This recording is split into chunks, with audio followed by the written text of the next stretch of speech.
안녕하세요. 휴머니티 교양대학 박혜랑입니다. 만나서 반갑고요. 이번 시간에 제가 강의할 주제는 감상문입니다. 여러분들이 어릴 때부터 지금까지 강상문에 대해서 많이 들어봤을 겁니다. 그래서 많이 또 쓰기도 했고요. 많이 쓰고 많이 했는데도 불구하고 또 간혹 막상 감상문을 쓰라고 하면 막히거나 힘들 때가 있을 거예요. 그래서 여러분이 알고 있던 기본적인 지식을 한 번 더 정리하고 또 대학에 와서 요구하는 감상문은 어떠해야 하는지에 대해서 제가 설명해 드리겠습니다. 잘 듣고 감상문에 대해서 여러분들이 잘 이해하기를 기대하겠습니다. 감상문의 학습 목표는 감상문 쓰기에 대한 이해와 글쓰기 능력의 강화에 목표를 둡니다.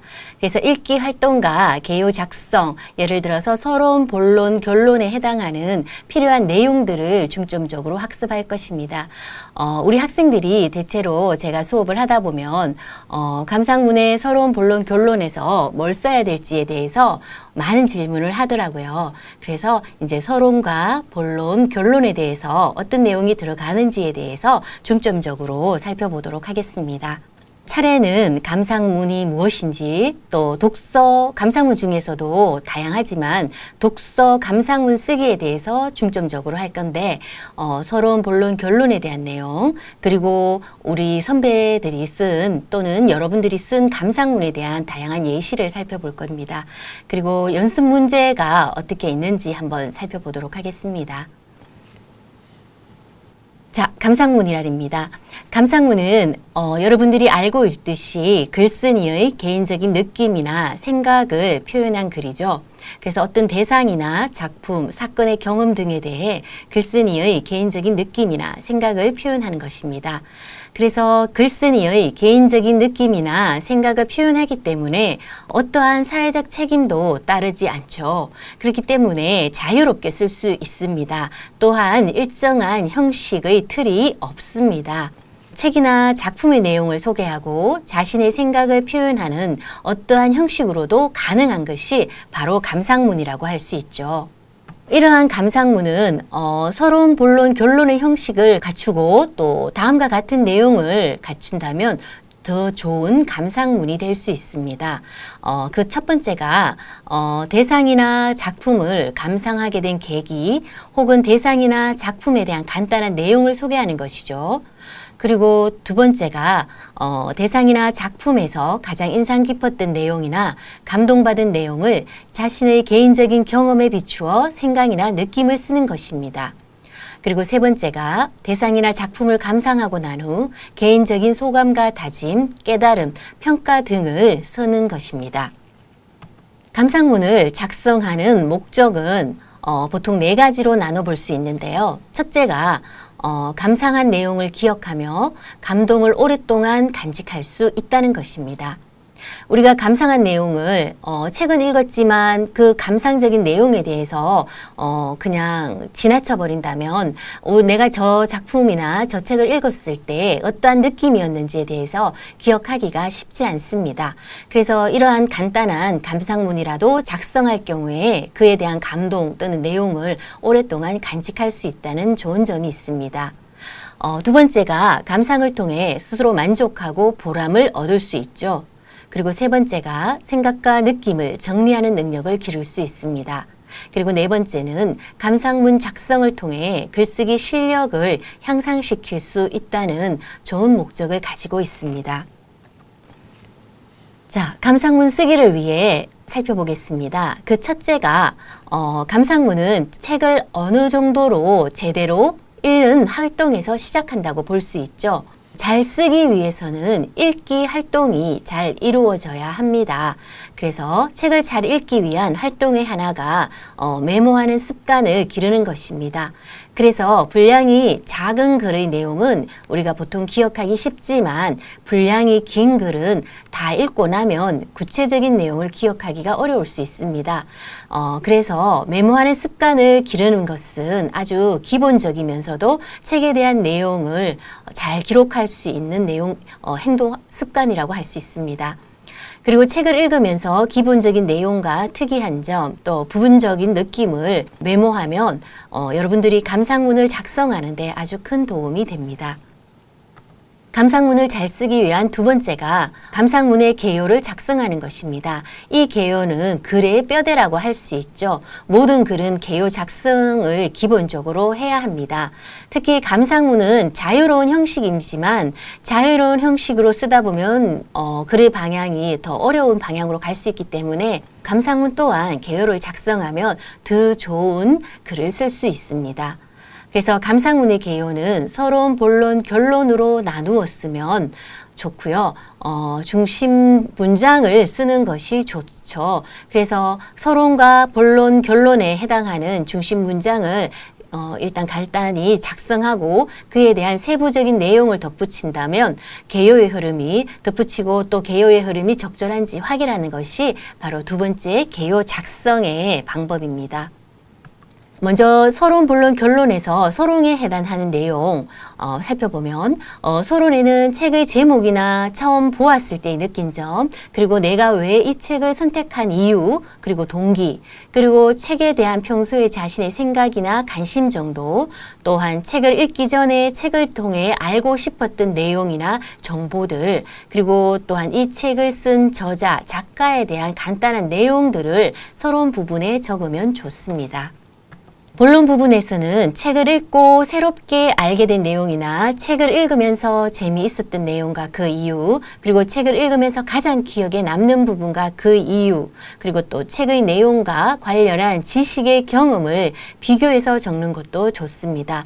그리고 책의 내용에 대한 비판적인 생각이나 개인적인 감정을 적으면은 이러한 내용들이 본론의 글을 풍성하게 할 수 있는 기본적인 내용이라는 것을 기억해 주면 좋겠습니다. 결론에는 책을 다 읽고 난 후에 느낀 점 위주로 적는데요. 책을 읽으면서 궁금했던 점에 대해서 해결되었는지 이러한 내용들, 그리고 이러한 책의 내용이 나에게 어떤 영향을 주었는지, 그리고 이 책을 읽고 앞으로 나는 어떤 변화가 이루어질 수 있을지 이런 것들과, 그리고 이 책의 내용이 현재와 미래 사회에 어떤 영향을 끼칠 수 있을지에 대해서 결론 부분에 적으면 좋은 서론, 본론, 결론의 내용이 완성된다고 볼 수 있습니다. 이러한 감상문을 잘 쓰기 위해서 세 번째는 어쨌든 이러한 서론, 본론, 결론의 글의 개요를 작성했다면 이 감상문은 생생하게 구체적으로 쓰는 것이 중요하다는 것을 강조하고 싶습니다. 그래서 책을 읽고 막연한 느낌보다는 애매한 감정의 표현보다는 실제로 자신이 경험한 생생한 감정으로 표현하는 것이 글을 쓰는 좋은 방법입니다. 그리고 이러한 감상문을 잘 쓰기 위한 네 번째 방법은 글을 다 쓰고 나서 글을 다듬고 수정하는 과정이죠. 우리가 어떤 글이든 쓰고 나서 다듬는 과정은 그 글을 훨씬 더 좋은 글로 완성할 수 있는 기본적인 활동이고 좋은 감상문의 지름길이라고 할 수 있습니다. 이러한 감상문의 종류는 책을 읽고 느낀 점과 생각을 쓰는 독서 감상문과 또 영화를 감상하고 느낀 점과 생각을 쓰는 영화 감상문, 또 음악을 듣고 느낀 점과 생각을 쓰는 음악 감상문, 또 미술 작품을 감상하고 느낀 점과 생각을 쓰는 미술 감상문, 대중문화에 대한 느낌이나 생각을 쓰는 대중문화 감상문 등이 있습니다. 여러분들이 선배들이 쓴 감상문의 예를 제가 간단하게 두 개만 살펴보겠습니다. 르클레지오의 황금 물고기를 읽고 쓴 글이죠. 살펴보면 나는 나의 진로에 대한 확신이 없다. 끊임없이 나 스스로가 누구인지 어떤 직업이 적당한지 고민하고 있다. 그래서 자아에 대한 책을 찾아보니 르클레지오의 황금 물고기를 읽게 되었다. 이 책의 주인공은 라일라라는 소년이고 67살의 인신매매 단에 납치되어 어느 노부인에게 사들여졌다 라고 해서 책에 간단한 내용을 썼습니다. 그리고 읽게 된 동기가 제시되어 있죠. 그리고 제가 가운데 부분은 생략했습니다. 그리고 끝부분을 조금 살펴볼게요. 그녀를 노력의 여신이라고 칭하여도 과언이 아니다. 자아를 찾기 위해 스스로 나아가고 그녀 자신을 만들어 갔다. 그녀는 마치 고귀한 황금과도 같다. 소름이 돋는 부분이었다. 스스로 황금 물고기와 같은 존재가 된 것이다. 나도 그런 황금 물고기가 될 수 있을까? 혼란스러운 나의 자아를 확립하기 위해 끊임없이 나아가고 노력하고 스스로 안달하는 내가 저렇게 멋진 황금 물고기가 될 수 있을까라는 생각이 들었다. 용기 있는 자가 미인을 얻는다라는 말이 있듯이 나도 용기를 내어 한 걸음씩 나아가야겠다. 스스로의 모습을 만들어간 라일라가 나의 롤 모델이 된 것 같다. 라고 해서 우리 첫 번째 선배가 쓴 글, 예시글을 살펴보았습니다. 이렇게 글의 동기, 또 간단한 줄거리, 감상문에 쓰는 간단한 줄거리를 길게 쓰지 말고 짧게 쓸 수 있습니다. 그리고 이 책을 읽고 자신이 나아갈 방향에 대해서 끝부분에 제시되어 있습니다. 두 번째 예시는 아지즈 내신의 개가 남긴 한마디라는 우화를 읽고 정의란 무엇인가 라는 다른 책의 제목을 갖고 와서 자기 감상문을 작성한 글입니다. 앞부분을 살펴보면 정의란 무엇인가 몇 년 전 우리에게 큰 신드롬을 일으킨 책의 이름이다. 하버드의 유명한 교수 마이클 샌델의 강의를 적은 이 책은 정의에 관하여 생각하게 만드는 책이었다. 과연 우리가 알고 있는 정의란 무엇인가? 절대의 선을 정의라고 할 수 있는가? 결과가 좋지 않아도 의도와 방식이 좋으면 선인가? 이번 글인 개가 남긴 한마디라는 글을 보면서 정의에 관하여 생각해 보았다. 이후 내용은 생략하고요. 마지막 문단을 보겠습니다. 이 글을 읽으면서 많은 생각을 할 수 있었다. 과연 올바른 방법으로 사는 것이 나에게 얼마만큼의 행복으로 돌아오는 것이 있는가? 물론 올바른 행동을 하지 말라는 것은 아니다. 하지만 어느 선택이든 분명 정의로운 선택이라고 하기에 일정 부분 문제가 있다. 어떤 선택을 하든지 나 자신의 행복을 선택해야 한다고 생각한다. 라고 우리 학생이 자신의 감상문을 아주 잘 작성하였습니다. 이렇게 다른 친구들의 감상문을 살펴보았고요. 연습 문제를 보면 연습 문제 하나만 예시를 들겠습니다. 여러분들은 지금까지 많은 다양한 작품들을 읽고 봐왔습니다.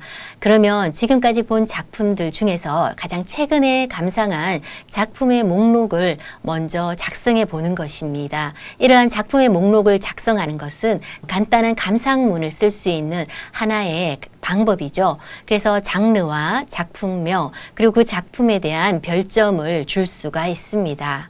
이렇게 해서 여러분들이 지금까지 감상문이 무엇인지 또 감상문을 쓰는 개요 작성법, 서론, 본론, 결론 그리고 다른 친구들이 쓴 감상문의 예시를 살펴보았습니다. 그리고 연습하는 문제의 간단한 연습으로 여러분이 감상한 작품의 목록을 작성하고 평점을 주는 것까지 여기에서 시작을 해서 여러분들이 감상문 쓰기를 연습해 나간다면 여러분들은 훨씬 더 쉽게 또 더 좋은 감상문을 쓸 수 있을 것을 기대할 수 있습니다. 이렇게 감상문 쓰기에 대해서 마치고요. 이 강의를 바탕으로 좀 더 쉽고 즐거운 감상문이 되기를 기대하겠습니다. 끝까지 들어주셔서 감사합니다.